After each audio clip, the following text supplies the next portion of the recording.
Good morning, everybody. How y'all doing? It's been a minute since we've been over here on the People's Channel.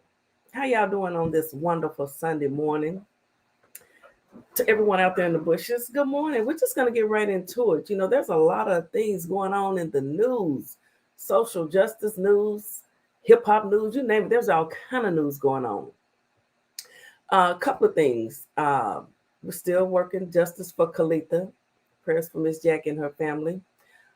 Still no court date set. Haven't had an update lately. But we have not forgotten justice for Kalitha. And then I saw where there's no charges being filed. Hold on, let me get some of my cranberry juice. No charges will be filed on Shanquilla Robinson. Justice for Shanquilla. My goodness, my goodness, my goodness.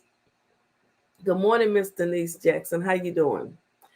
And then you have the Memphis, the Tennessee legislatures, local legislatures there. Good morning, Kizzy.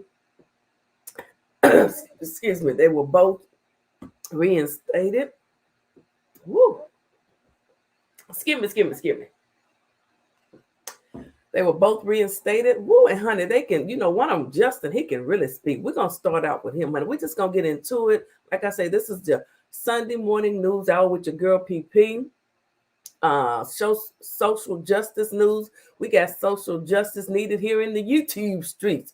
Heck, your girl needed social justice at one point. I'm over mine. All of that's in the past. But, you got to support. You got to support the people that support you. Okay? Shout out to Local Libra. Shout out to Unspoken Purpose. Shout out to Too Strong for most of them. All right, guys. That's what I do over here. Yes. All right, let's get into this.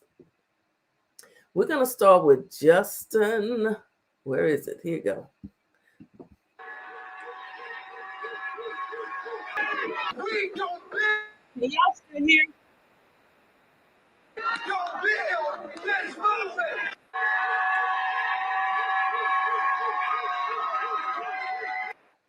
Okay, so that was just one of the things that I want to show you on him. Like I say, he was reinstated. They had participated. Two of them had participated.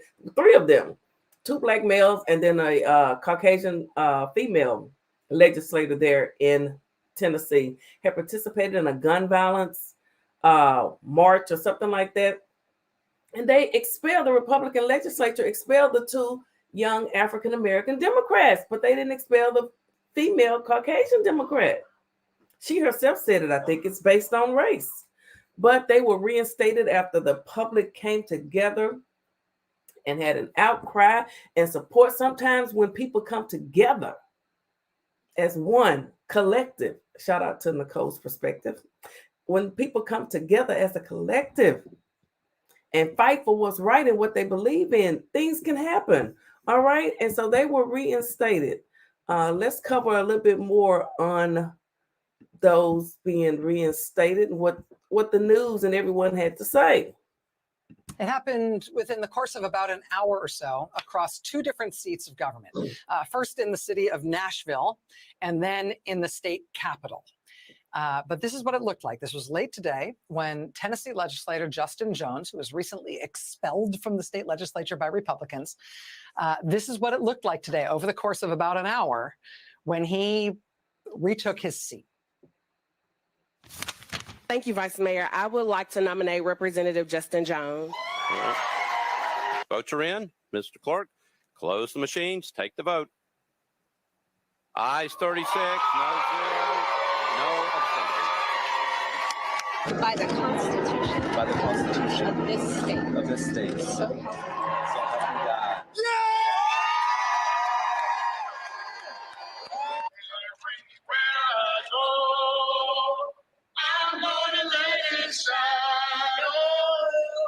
Everywhere I go, I'm gonna let it shine.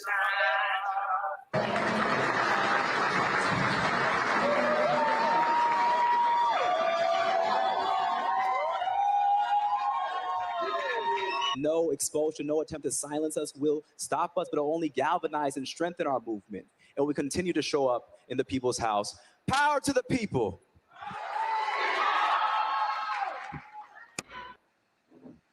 Just last week, Republicans in the Tennessee legislature voted to expel 2 young men of color, 2 Democratic members of that body, for participating in a protest against gun violence at the Capitol. They committed the grave crime of being loud with other protesters.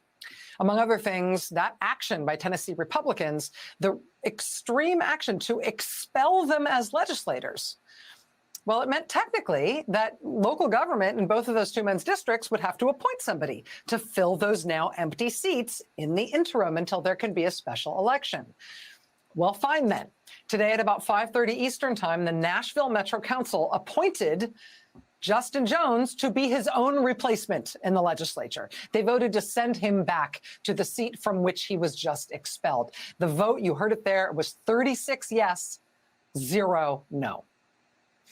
Less than an hour later, by 6:15 p.m. Eastern, Justin Jones had been sworn in again as a member of the Tennessee State Legislature in front of tons of people who had showed up to the Capitol to cheer him on. By 6:30 p.m., by just 15 minutes later, he had marched arm in arm with those supporters to the doors of the legislature to, in fact, retake his seat, now a duly appointed member of the Tennessee State Legislature. I should tell you, we expect the county government in Memphis, in Shelby County, to take a similar vote on reinstalling the other ousted member, Justin Pearson, 2 days from now, this Wednesday. Joining us now, live from Tennessee, is the newly reinstated Tennessee State Representative, Justin Jones. Representative Jones, congratulations, sir, and thank you for being here tonight. Thank you so much, Rachel. Let me say this real quick. Now, you know, this is truly news you can use, whether you believe it or not. This is the things that people need to know about. And you need to always make sure that you vote in the local elections because it matters. But what they tried to do, they tried to silence 2 young African-American men, legislators. You know, they expelled them. But little did they know, they were sent right back with the same tools pretty much that they used to get rid of them with. That's what happens when you're doing wrong. I have to imagine that with everything that you have been through over these past few days, this has to have been a very emotional afternoon and evening. I do just, if you forgive me, I just sort of want to ask you how you are feeling and how it felt to be back in that chamber. Can y'all hear me?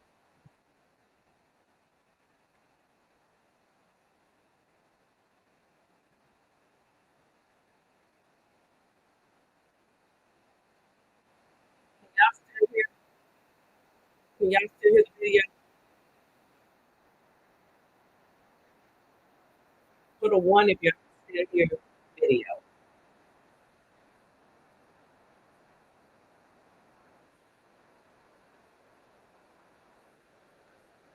Okay.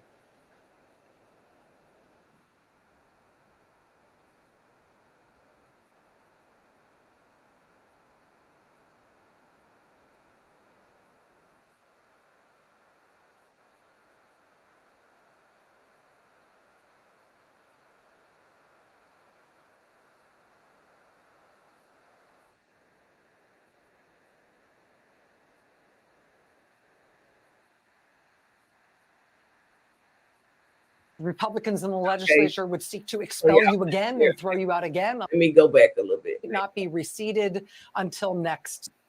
Government was effectively reinstalling you, making you your own interim successor.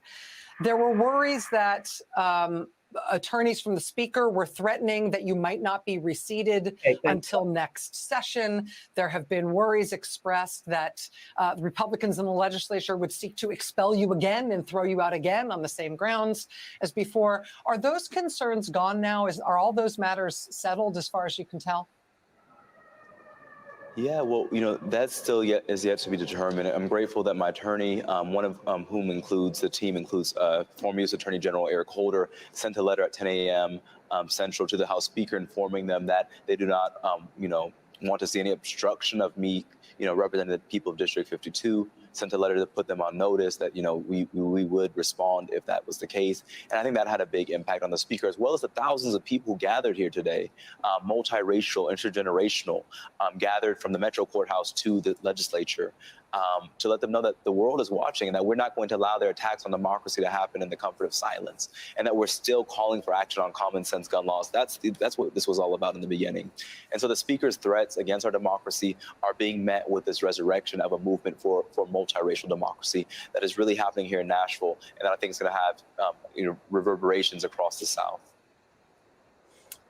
After you were sworn in again today, I know that you called for. And let me just say, for YouTube and everybody else, now this is being used for purposes such as teaching, learning, and all of that good stuff, okay? Under Section 107 of the Copyright Act of 1976, fair use has been made for purposes such as this. Okay, criticism, commentary, learning, teaching. We're learning how legislators were expelled and then quickly reinstated. Okay, we are learning things. Social Justice News Hour over here. All right, thank you for being here. All right, make sure you like this video and share it out.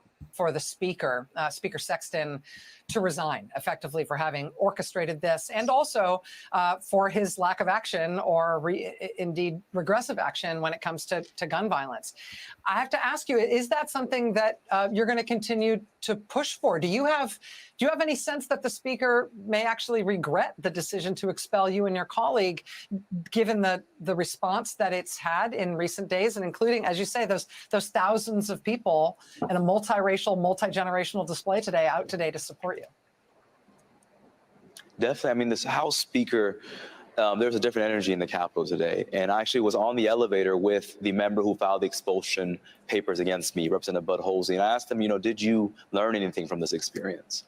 And he was silent. I think this is a time of reflection for the Republican leadership, that they were so drunk and arrogant with power that they are being humbled to say that their attacks may have been successful. Drunk and arrogant with power. Now they've been humbled. Drunk and arrogant with power. Vote the two young black men out, but not the Caucasian white female legislator that participated in the same protests as they did. Why wasn't she expelled? She gave her answer as to why she thought she wasn't expelled. See, we're learning over here, okay? Criticism, teaching, all right? That's when the past, but this is a new day, a new time in Tennessee, and there's a new movement rising up that the South will rise anew. And so the House Speaker, I definitely will join with the coalition of people across the state calling for his resignation, because he is the greatest enemy toward democracy. But what more importantly, what we're calling for is the restoration of democracy in the people's house. We don't need a speaker who shuts off microphones, who cuts off members from speaking, who won't even let us vote if we go join, those protesting, who will cut off our voting machines, kicks you off committee. We have a speaker who represents the opposite of democracy, which is autocracy. And he has not fit to serve in that role. And so I join with the members of the community calling for his resignation. Tennessee State Representative Justin Jones, newly reinstalled in his seat tonight by vote of his county council, who has appointed him his own successor, which to me has a little poetry in it.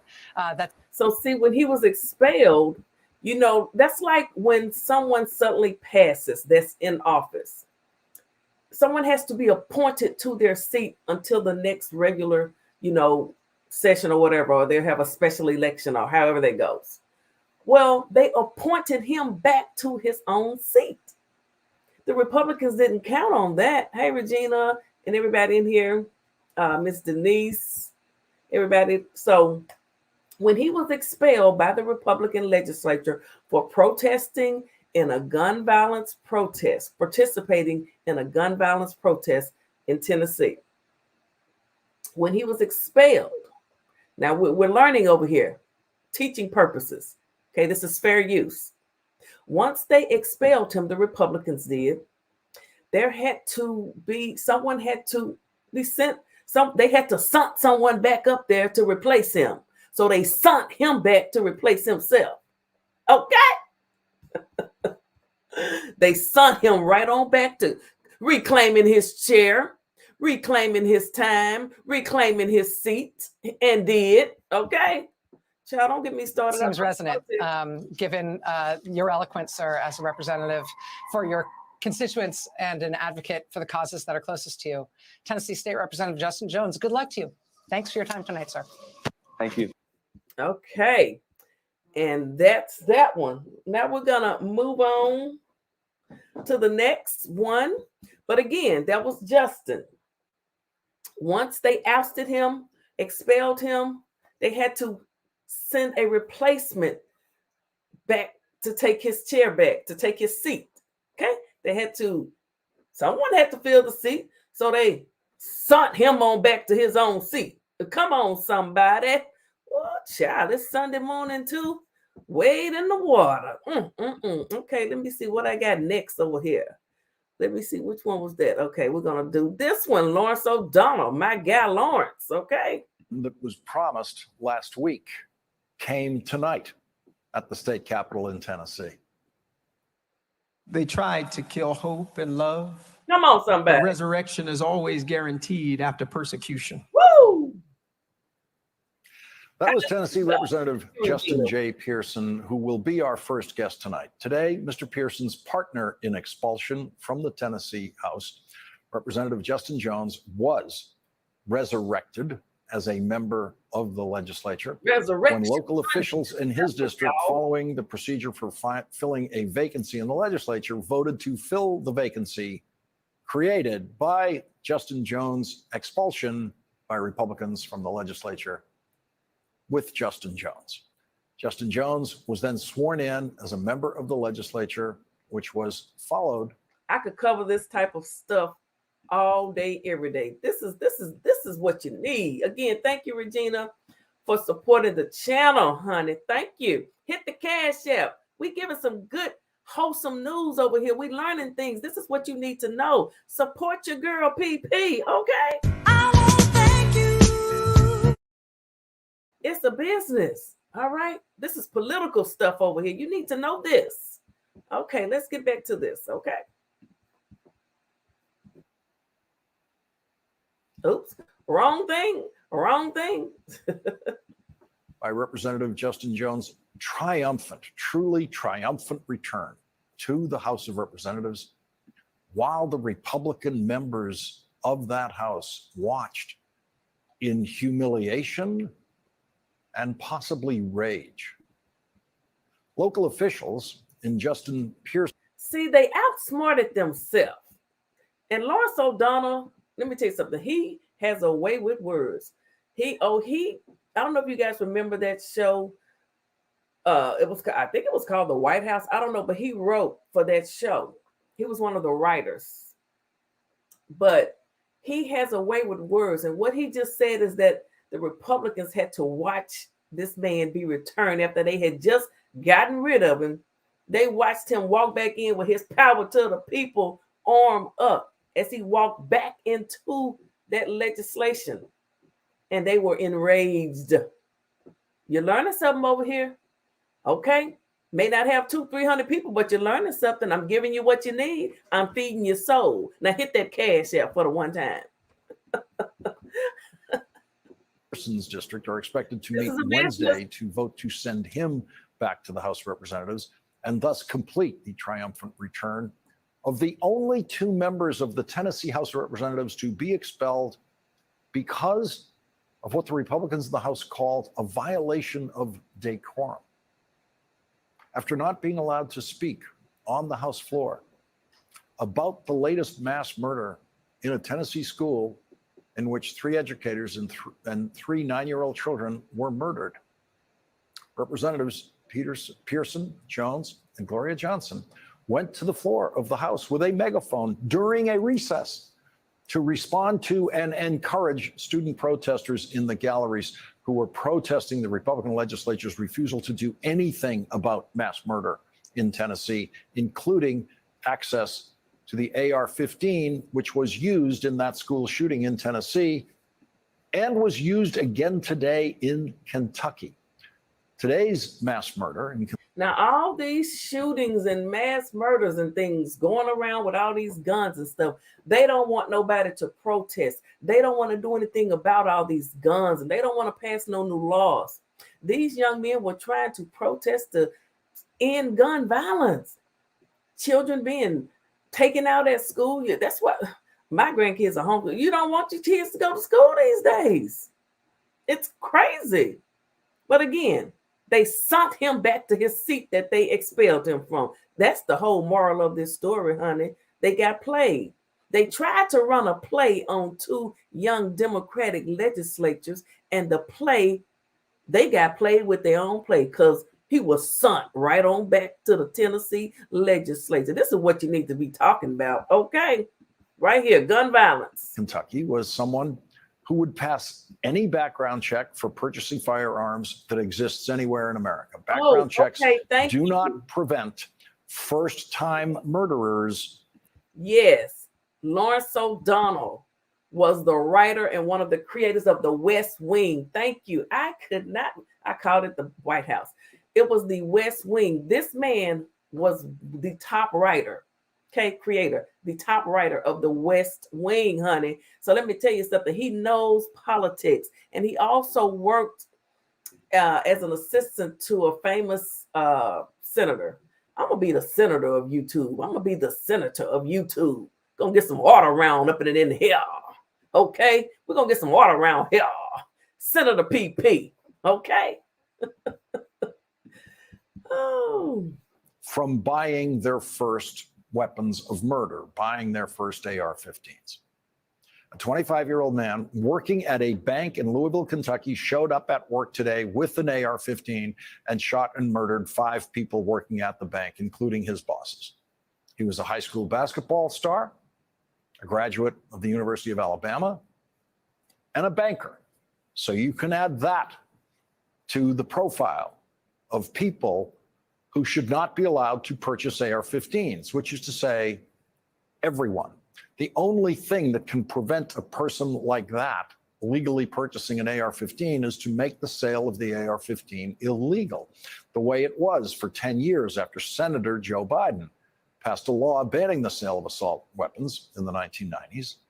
That law stayed in effect for 10 years until Republican President George W. Bush and the Republican-controlled Congress deliberately refused to extend the life of that law. And in the process, those Republicans have ended lives because George W. Bush and the Republican Congress and Republican legislators in state legislatures in Tennessee and Kentucky have done everything they possibly can to make sure that America's mass murderers are the very best equipped mass murderers in the world. There's nothing more they could possibly do.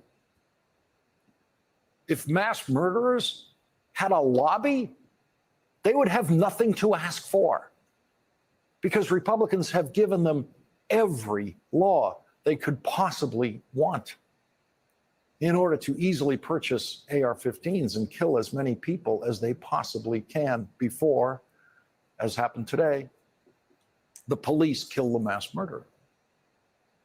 We don't know if any Democrats in the Kentucky state legislature across the border from Tennessee will be expelled this week or next week because they protest inaction by Republican legislators.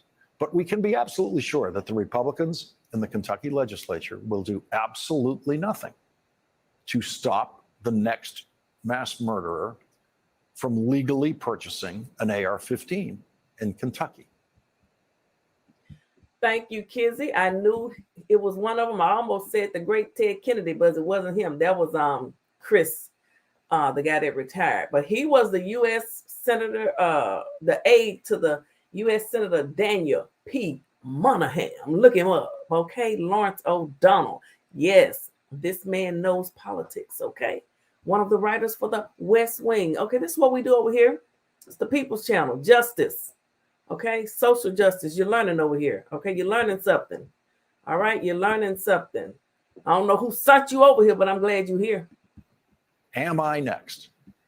That's what children protesting mass murders of their classmates around the country are asking. Am I next?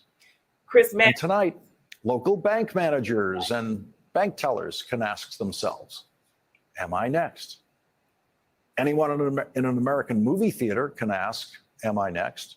Anyone in a shopping mall, anyone in a church. It doesn't matter where you are or where you go. You could be next. And Republicans insist that's the way it should be. What he's saying is when you go to the local Walmart, the local Piggly Wiggly, the local Kroger, your bank, the nail shop, you never know what the movies, you never know when some deranged person's going to pop up in there with a gun. Some places, and in New York, I hear you better not be caught with a gun. But down here in the South, they're going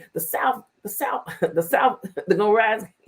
Let me stop. I ain't going to get carried away. But down here in the South, they want everybody to have a gun on their hip. Child, it's crazy. It's crazy.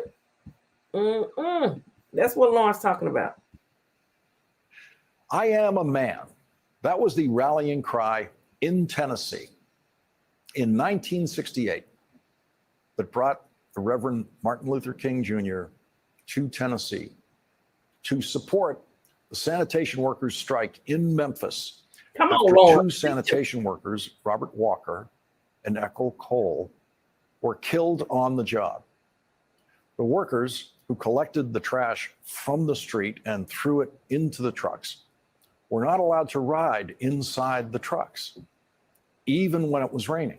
In the rain, those workers took shelter by sitting inside that huge scoop. Now, did everyone know all of this? I mean, we know that Dr. MLK, Martin Luther the King, lost his life at the Lorraine Motel up there in Memphis, up the old highway from me, not too far from me. But did you know why he was really there? And I'm sure you know by now, sanitation. That's what he was protesting. You know, they weren't even allowed to sit in the trucks that they had to put trash in. So when it rained, they got to take cover somewhere else, but they couldn't get in the car. So Martin Luther the King was there protesting for the sanitation workers. That's what we're talking about on this Sunday morning. We learning. We ain't over here acting a whole crazy nutcase. We learning, okay? We learning. At the back of the trash trucks. And when the compressor on their truck suddenly malfunctioned, Robert Walker and Ethel Cole, sheltering from the rain in the scoop, were dragged into the innards of the truck with the garbage. Robert Walker and Ethel Cole were swallowed, broken up, and crushed to death in the trash inside that truck. All of their co-workers walked off the job and demanded the right to join a union. Their protest slogan was simply, I am a man. That was what brought Dr. King to Memphis for what turned out to be the final speech of his life. The mayor of Memphis then got a court-ordered injunction to forbid Dr. King from leading a protest. I don't ever remember being told this in school. I just don't recall. I don't recall. But come on, Lawrence O'Donnell, you better break it down. Break it down to where we can all understand. Somebody sent Lawrence O'Donnell to me this morning. Come on, somebody. Protest march in Memphis. The right-wing conservatives of Tennessee used a legal process to try to silence Martin Luther King. Exactly what right-wing conservatives are still trying to do in Tennessee, as we saw last week. Dr. King said that the injunction against the protest march was something that he would expect from the totalitarian governments in China and Russia at the time. To a packed audience inside the Mason Temple in Memphis the night before he was assassinated, Dr. King said, like anybody, I would like to live a long life. Longevity has its place, but I'm not concerned about that now. I just want to do God's will. And he's allowed me to go up to the mountain, and I've looked over and I've seen the promised land. I may not get there with you, but I want you to know tonight that we as a people will get to the promised land. And I am happy. I am so happy tonight. Those were the last words publicly spoken by Martin Luther King. Last week, this country heard the very first words spoken by our next guest that went national, that had the reach of Martin Luther King's speeches, reached beyond Tennessee, words that were heard in every corner of this nation.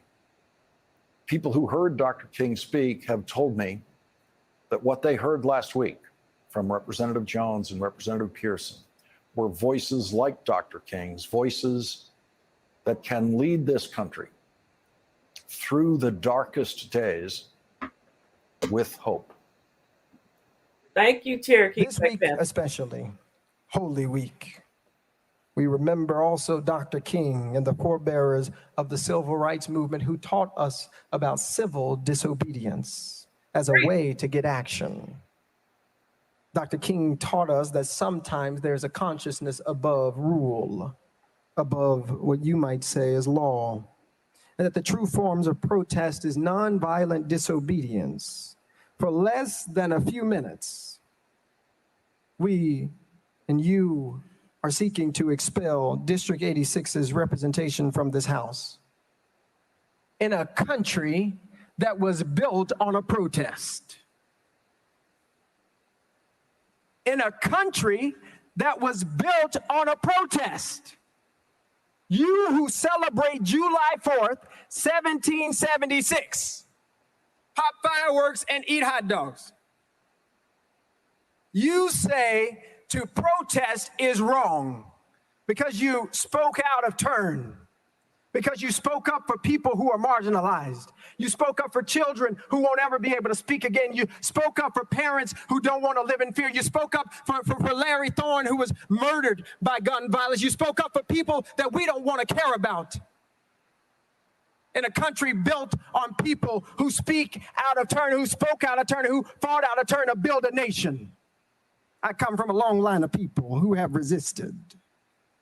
I come from a long line of people who have fought injustice. I come from a long line of people who know what it means to face adversity in difficult days. We all have a responsibility. We all have an obligation to do what is just, to do what is right, and to do what is fair.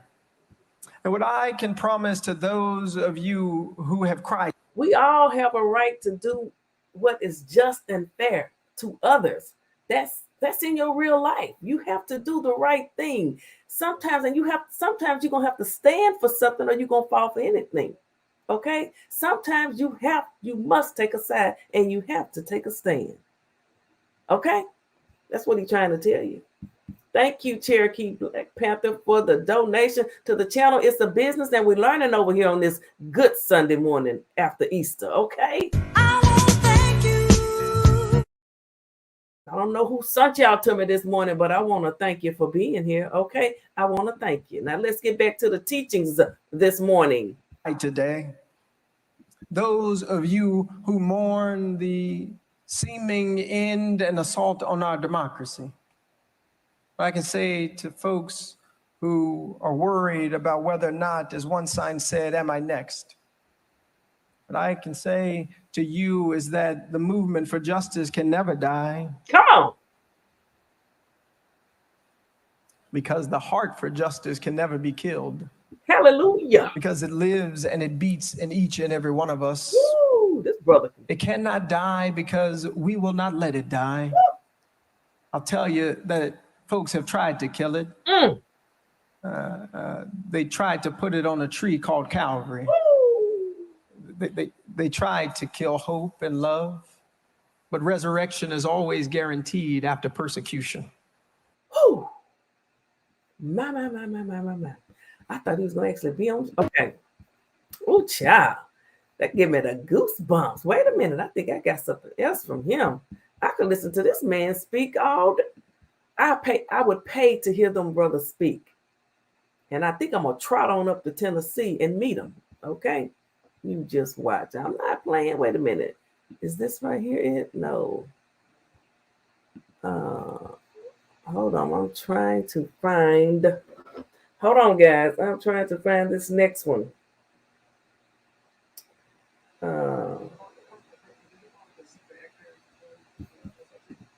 Hold on a second. Hold on, guys. I got one more coming. I was looking in the wrong spot. There it is right here. Okay. We're going to listen to this one. Social justice hour. Okay. We learning. We need to hear a good speech. Okay. We need to hear a good speech this morning. Yes, we do. Shout out to C-SPAN. Speaker, I just want to ask a point of privilege. Speaker, point of personal privilege. Is it possible that Senator Ackberry could join us up here? Former State House Representative. Yeah, she can come. Thank you. Thank you. She's going to stand next to me. Leader Camper. Come on, Senator. All glory and honor to God, who makes all things possible, who takes the son of teenage parents Kimberly Owens Pearson and Jason C. Pearson and brings them to an institution built by enslaved people's hand. All glory and honor to God, who brings those who've been marginalized and excluded into this place and tells them that you still have a voice, that you still are somebody, and that the movement for love and justice cannot be stopped because we've still got a heartbeat, because we've still got a movement for love that needs us. We've still got people who are calling on us to act and to do something. To all you who still believe that the best days for democracy are ahead, for all of you who still believe that our better days in Tennessee are ahead, I want to tell you that I still believe with you. And how is it that even now amidst persecution? And I still believe this man needs, him and the other, they need to run for national office. They need to get on up out of Tennessee, and they need to go to Washington. Okay? But you got to start somewhere. But they need to go to Washington. Yeah, we need them on a national level. Okay? We need them on a national level. So if you ever see their name on the ticket for something national, remember these names. Remember these names. This is how Barack Obama started out. He gave a speech at one of the Democratic National Conventions, and he was so powerful. I know y'all know the story of Barack Obama. Y'all know the story. But these brothers, especially this one, speaks in a way Barack Obama did. You know, Barack Obama could show enough talk. He had people falling out at his conventions or his speeches, his whatever you call them, when he would be speaking, his rallies. Folks would pass out from his word. It's the truth. It's the truth. Okay, let's get back to it. We're learning over here. On this holy week, after my own brother, Justin Jones, Representative Jones, gets expelled from the House, is it that we still have hope and faith and belief in the democracy of Tennessee, faith and hope in the belief in the democracy of the United States of America? How is it that you still have hope, you descendant of enslaved people? How is it that you still have hope? Keep hope alive. Well, it's because even from the bottom of slave ships, my people didn't quit. Even in cotton fields and rice fields, my people didn't quit. Even when they were whipped and chained and told they had no name, my people didn't quit. Even when they incarcerated us, locked us up for a crack cocaine epidemic created by President Ronald Reagan to fund the war in South America, my people didn't quit. Even when they defunded our schools, separated us and called us colored and white, even when they put us on lynching trees in the state of Tennessee, specifically in Shelby County, my people didn't quit.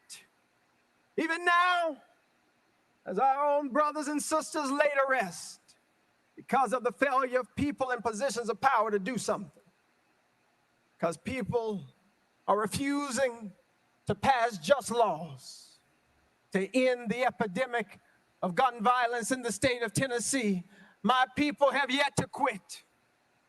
And so even now, amidst this vote, amidst this persecution, I remember the good news. Hallelujah, Jesus.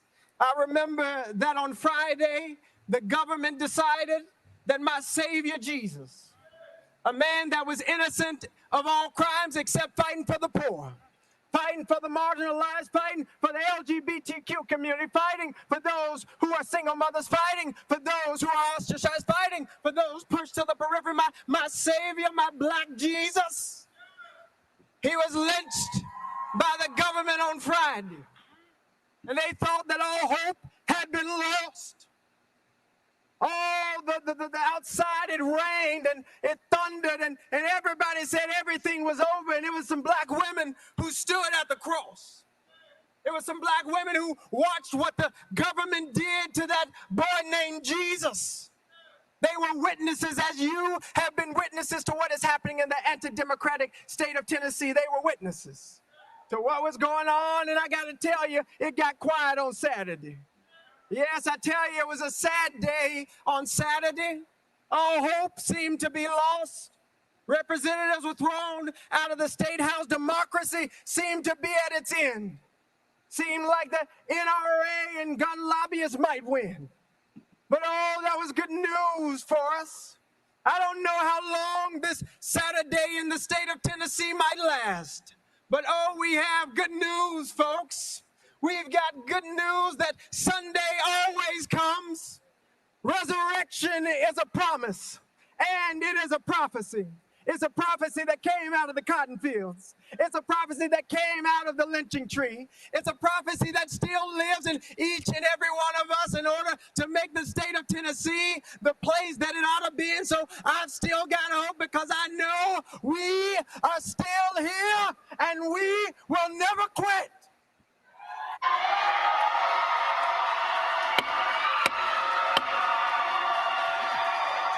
Out of order.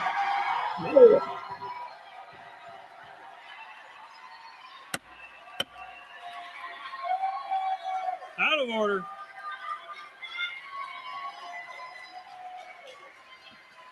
We're voting on House Resolution 63. All those in favor, vote aye when the bell rings. Those opposed, vote no. Has every member voted? Is any member wish? Okay. Oh my goodness. Y'all, that is powerful. Powerful, powerful speakings there. All right, we got about 15 minutes left. I did have one other thing. See if I can find it that I wanted to go over. We just doing some good old news stories, honey. That's what we're doing. That's what we're doing. That's what we're doing. That's what we're doing. Let me see here. Unalienable rights. Let me find this one.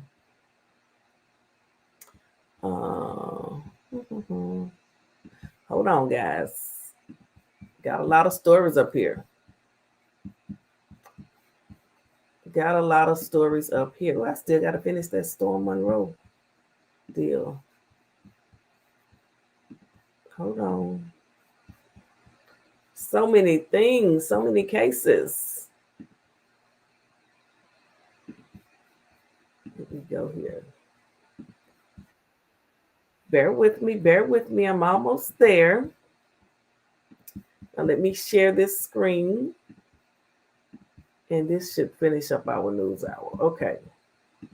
I believe. Congressman Jamal Bowman and the recently restored Tennessee State Representative Justin J. Pearson. Gentlemen, thank you both very much for coming to the Saturday show.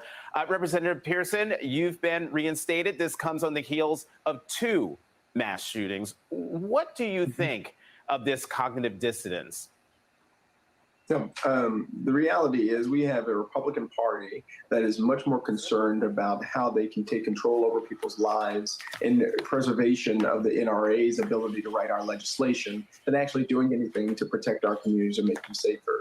In Tennessee, where we have seen, even in the wake of the shooting at the Nashville Covenant School, where 3 children lost their lives who were 9 years old and 3 administrators, where folks went to a bank in Louisville, Kentucky, and lost their lives due to assault rifles and weapons being way too easily accessible. We are living in a gun violence epidemic because we have a preponderance of legislation that refuses to deal with the proliferation of weapons that are in our communities. And so in Tennessee and across the South, we are seeing legislation that is written by the NRA, supported by the NRA, but not by the majority of people and constituents that we have who want to see just laws passed that protect us and make us safer.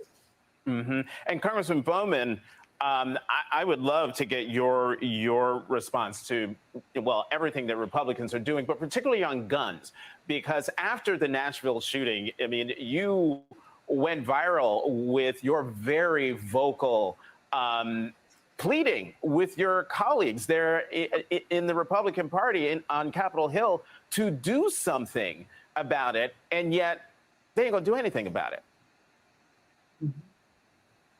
Our country is broken and has been broken for a very long time.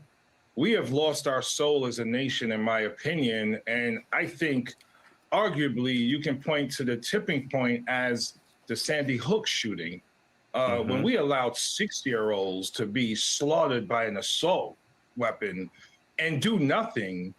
To me, that was the moment where we completely lost our souls.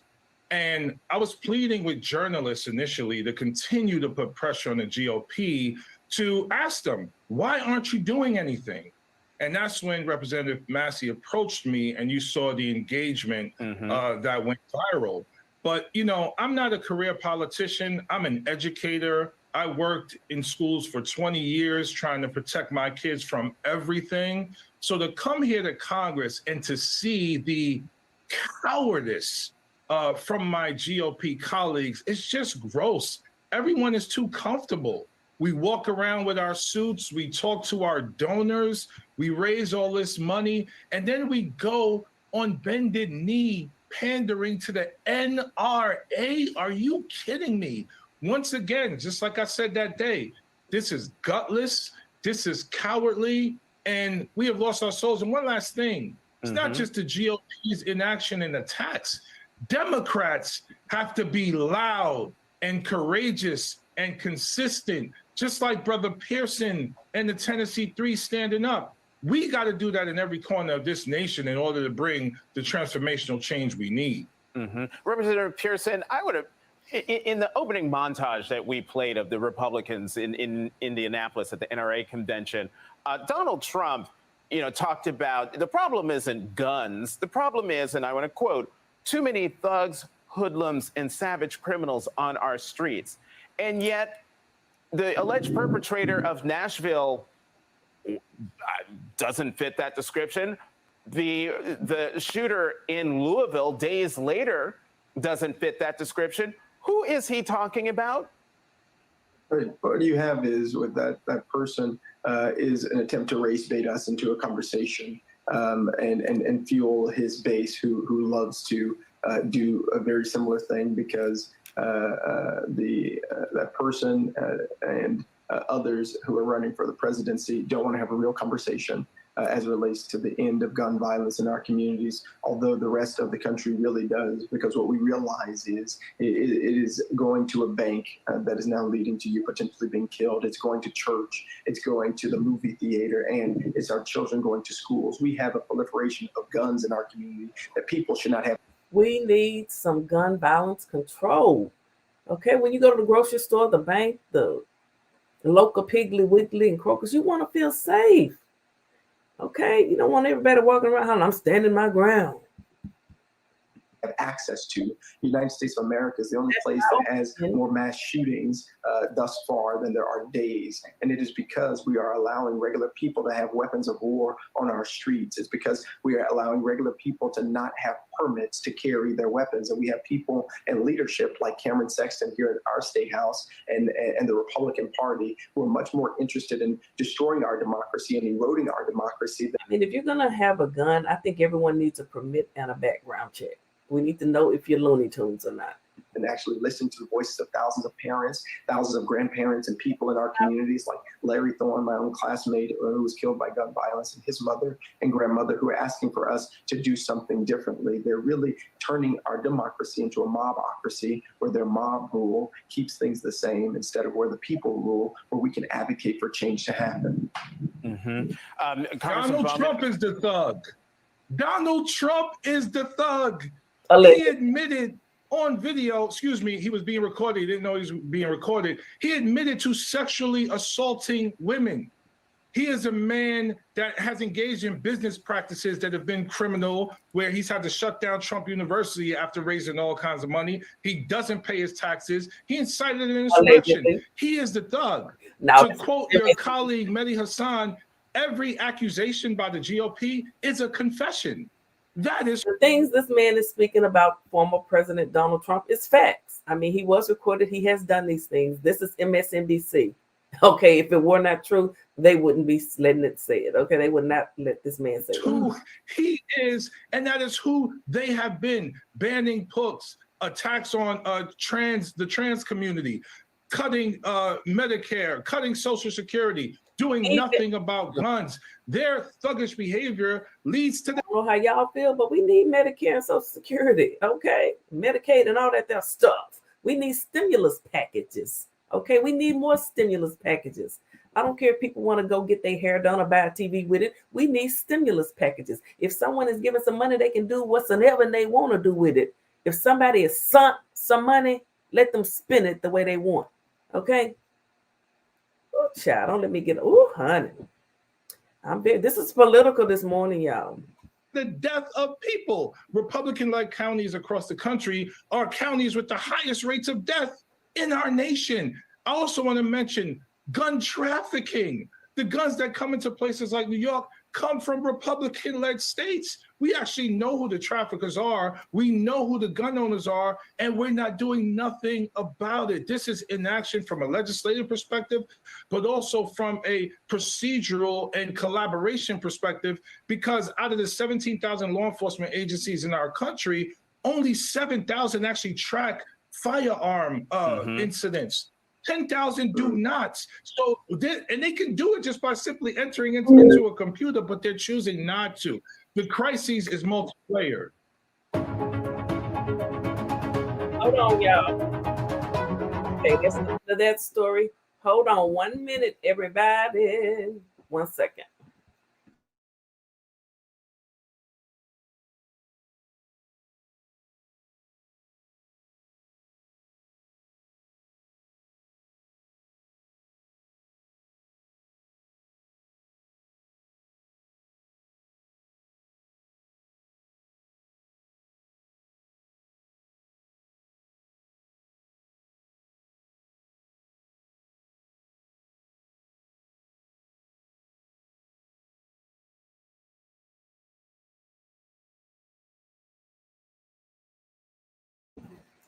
All right, sorry about that, y'all. Let's see here. We got about a few minutes left. I'm just gonna go over here to the man himself, Ben Crump's Instagram, where there's always some social justice learning over here. Okay, let me tell you. Let's see what's going on. Here he is, right here. What are you talking about? Always amazed and riveted when Reverend Al gives these eulogies in the most difficult of circumstances. Not only does he properly pay respect to the lost loved ones, he gives us a call to action.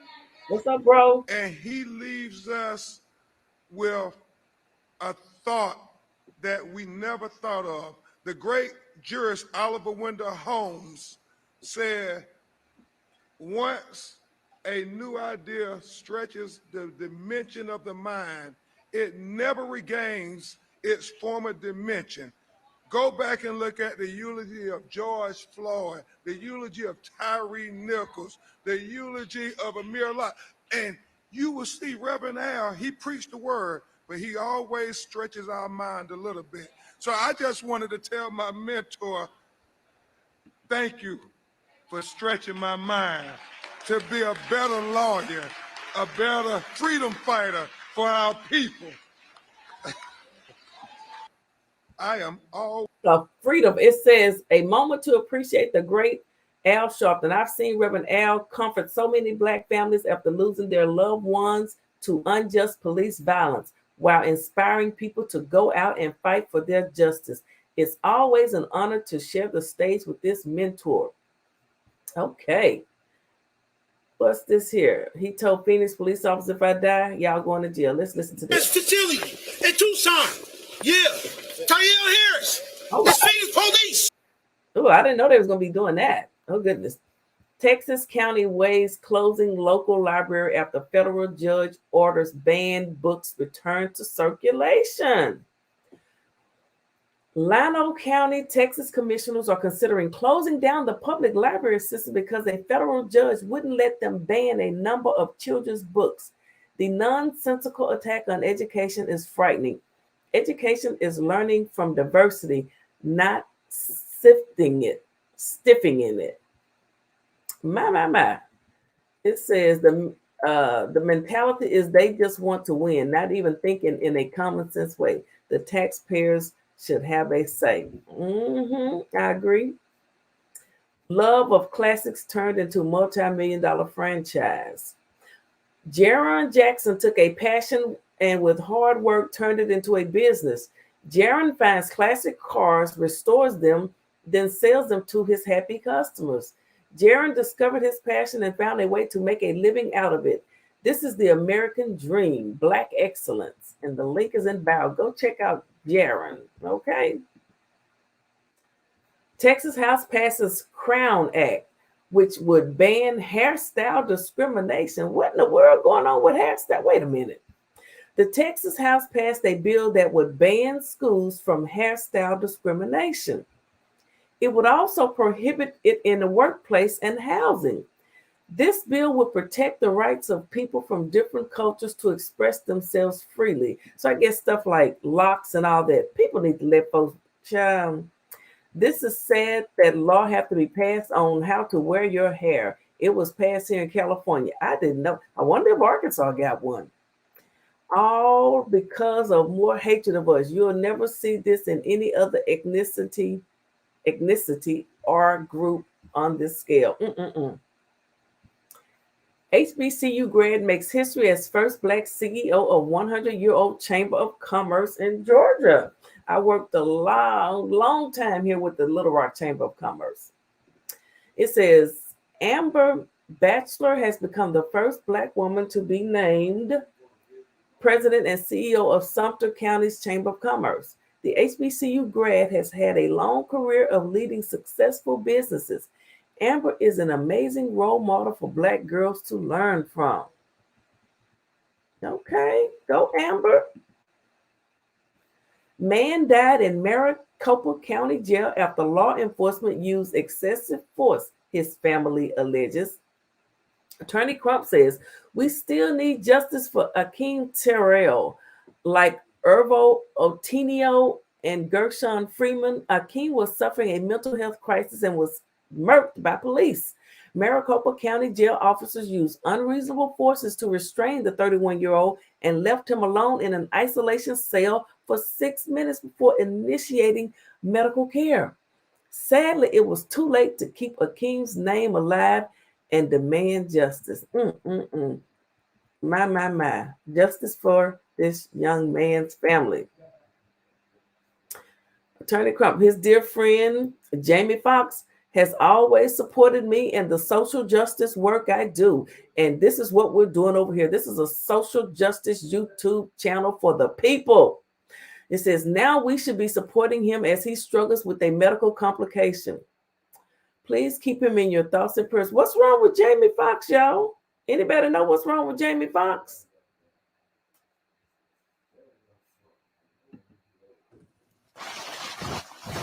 A wall of segregation which once separated Black and white communities has now become a relic of the past. And in 1939, the neighbors then started building what was labeled a spite wall, a hate wall, to prevent Morgan State students from simply walking across the street into the all-white neighborhood and shop at an all-white shopping center here. Since then, Morgan State has made its presence known on the grounds of the old shopping plaza. Among the additions, a new school of business. These same grounds are the grounds that students like them protested on. They said, I don't care how many walls you build, we're going to come over here and we're going to sit in these establishments. and you are going to serve us, and we're not going to leave until that happens.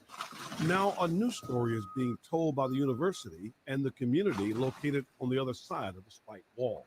And we're definitely excited and finally glad to see this wall come down. It's held us apart from each other for years unnecessarily. So we are glad to see our homes be embraced by Morgan State. And again, we're just over the moon about it. University School of Architecture and Planning will use what's left of the wall as a teaching and learning tool for students. Our Morgan Wall will basically go the perimeter of the site, leaving wide openings to get into the shopping center, and then just continuing just to give a sense of place and a sense of security. We're told a portion of the spike wall will remain up and at some point become a university park, a public park, and a reminder of what took place here. On the campus of Morgan State University, Tim Tootin, WBAL, TV 11 News. Okay, this said the spike wall that was built in the 1930s to keep MSU students out of a white neighborhood has been torn down.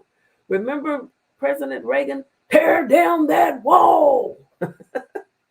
Finally, students can walk down Hillen Road without being reminded of their HBCU's history dealing with segregation. We will not tolerate relics from this country's racist past. My. Okay, guys. As Texas Governor Abbott prepares to pardon a white man and convicted murderer for killing a peaceful BLM protester. I got a cash app. Thank you, bro, for my cash app. I sure do appreciate the cash app. Yes, I do. I need it over here. Hit that cash app. It's a business. You're learning things over here. Okay? Power to the people. Thank you, Texas, for killing a peaceful Black Lives Matter protester. Texas sentences a black man to 70 years in prison for spitting at police to make an example out of him. Wow. My. Well, there's a lot of things going on, guys. Eaten alive by insects, Atlanta man found dead in jail cell infested with bed bugs, coroner says. Oh my God. It's horrific how we treat people with a mental illness. LaShawn Thompson was found dead in his Fulton County jail cell, allegedly eaten alive by bed bugs, just months after he was arrested for a misdemeanor. It is absolutely appalling that a human being has to endure these conditions and die this way. Oh, and with that being said, I can't take no more. And I guess y'all couldn't either because I'm down to 7 people. Look, thank you, bro. Love you too. I appreciate the support. You know, I need it over here. I don't know who sent you over here this morning, bro, but I'm glad they sent y'all. Okay? Look, guys, don't let the numbers deter you. You know, we've been there. We've had 2,000 in the chat. We down to 7 now. We're talking about social justice. This is topics and politics. These topics may not be things that, you know, people excite everyone, but it is what it is. We will not yield. We will continue to fight for the things that we believe in, okay, and speak on the things that we believe in, okay. Justice for Kalitha. We must have justice for Kalitha, okay. Max needs his day in court. He needs a court date. He needs to go to trial and stand trial for what he has been charged with. Okay, he has been charged. And we need Miss Jackie Foley needs justice for her daughter, Kalitha. All right. Rest in peace to my nephew, Kel. All right. That's Real Dog's son. And there they are, my gramps. Okay. No, I was not arrested for not taking care of my grandfather. All right, guys. Thank you all so much. Lunch on. That's right. I'm going to take that and I'm going to get me something to eat today. I'm glad somebody sent you over here this morning. Thank you to everyone that donated the super sticker. Regina, Cherokee, Black Panther. Thank y'all so much for supporting me this morning. I appreciate it. Okay, we're an hour and 5 minutes in. Okay, we will be back again soon with another News Hour with your girl PP. You guys have a wonderful day. All right. Thank y'all so much for supporting me. All right. It's a business over here. You can always feel free to hit that cash out.